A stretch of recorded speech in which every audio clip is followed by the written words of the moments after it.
Hey everyone, welcome back. So I've got another magical story for you, or at least it has some magic elements. It's a little dark. It's a new one that actually it's the third in a trilogy, which I didn't know when I picked this up. I just thought it sounded really cool when I came across it at one of my favorite used bookstores.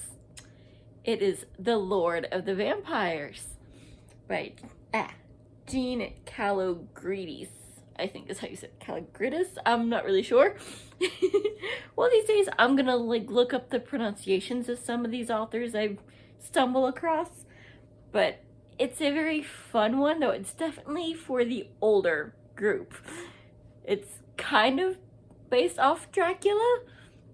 I mean, it's definitely our lead character, well, one of our leads is Dracula, and of course we've got Van Helsing and Dr. Stewart, but this is not like the book that I remember reading in my high school lit class.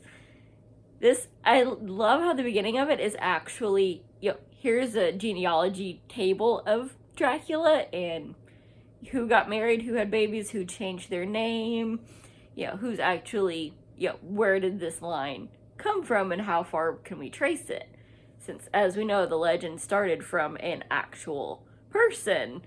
It was actually Vlad the Impaler, because you did not want to meet him on the, battlefield. He was messed up. And we start off with, okay, well, I'm going to become immortal because I'm getting my freaking kingdom back. I've been betrayed enough times. Screw this.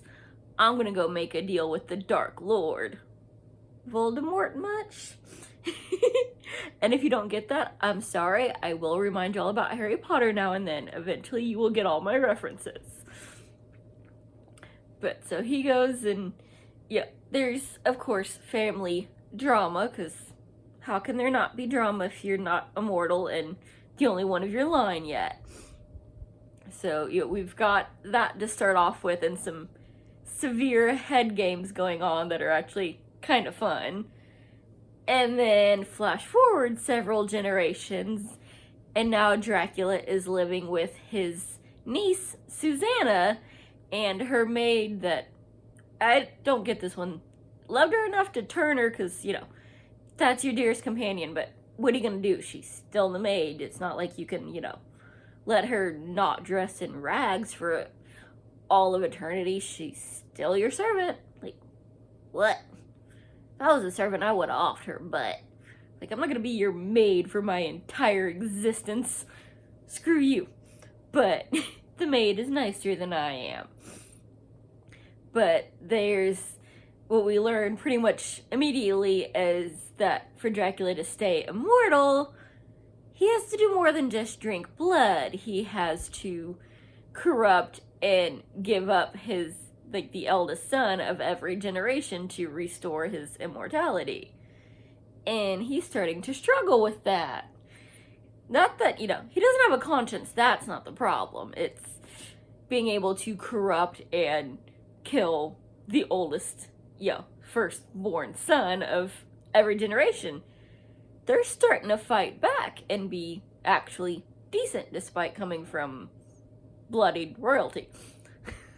But they didn't all turn out terrible and, deranged. Some of them did, clearly his niece, because she enjoys being a vampire. And we learn some of the horrendous things that she's done. But, it is what it is. There's some nice funness to the very end of this book, because it is the end of the trilogy. But they're starting to show their age. And so they call on another famous character that you might know of, Elizabeth of Bathory, who is confusing to them because she's a vampire, but she's not. Like, she can go out in the day, she doesn't have the fangs, but yet she's immortal and she definitely likes the blood play. It's like, vampires are supposed to be sensual. These ones are straight up. Susanna and Elizabeth are just explicit. And the sight of blood really gets Elizabeth going. Like, no blood, it ain't happening. But if Susanna gets a little messy with her man, yeah, we're just gonna have to leave him unconscious and have a little fun for ourselves. So yeah, that kind of goes on for the first off and on third-ish of the book. And then we kind of find out more about Elizabeth, and it goes kind of south from there. And not in the good way. But it's funny, so we get to see Elizabeth is sneaky. We never really know exactly what her deal is until the end. Vlad's kind of, he's out in the open. He's just evil and out for himself. And Susanna's not far behind. Like, she's just upset because she idolized him and then realized what he was, which is, you were a pawn because you worshipped me and I enjoyed it. I wanted to keep that forever. But still, you're not me. He might be a really bad uncle. Not to mention the whole killing his family to keep his youth. Yeah, he might be a bad person to have in the family. He kind of sucks. And he doesn't even keep a good castle. Come on. That's just shameful. But we've got all this going on, and then, of course, we've got Van Helsing, which he's got ties that I don't remember having those relations in other stories. So that's interesting, and he's not just, I'm going out for the, Dracula because he's a vampire. No, they have, like, a straight-up blood feud going for the whole family. And it's fun, it's like, we get to see, kind of, I think Van Helsing, and I think of, Dracula dead loving it. And some of that it's not funny, but I do at the same time, like, love the interactions of him with Mina and Lucy and Dr. Stewart and Renfield. And we get some additional characters of Dr. Stewart's, friends. We get his, lordly, English buddy and the redneck Texan. That I don't know how those three know each other. That doesn't seem to make sense at all. But, we've got them going on, and Van Helsing being straight up magical, as in he can make himself invisible if he wants to. And he's also kind of a hypnotic shrink himself. And this is all very important to his vampire hunter work that everybody gets dragged into.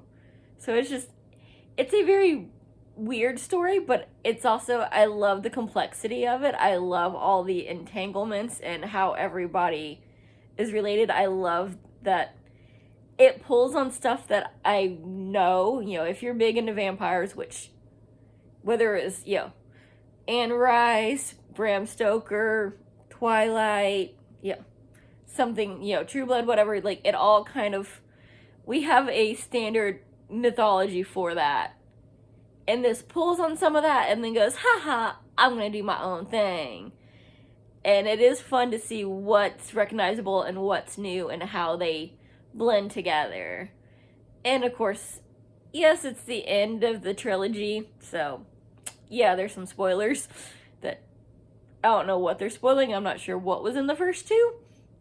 But it's very fun, and I love how it slowly moves along and to see everyone's interactions and whether they get more evil, whether they get good, whether they stay the same, how they deal with that.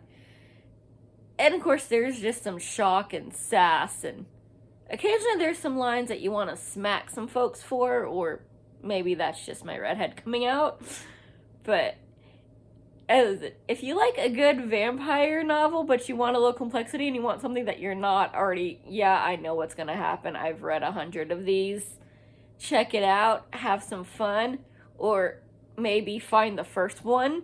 Because apparently this is actually the worst one in the series from what I have read online of, looking at the reviews of this. It's like you love it, you hate it, or you like it, but it's not as good as the others that are all in the same format. So I actually am going to see what I can find about this at some point. So hope you enjoy it. I hope that gives you a little something to look forward to, and I will see you in the next one. Bye. Happy reading.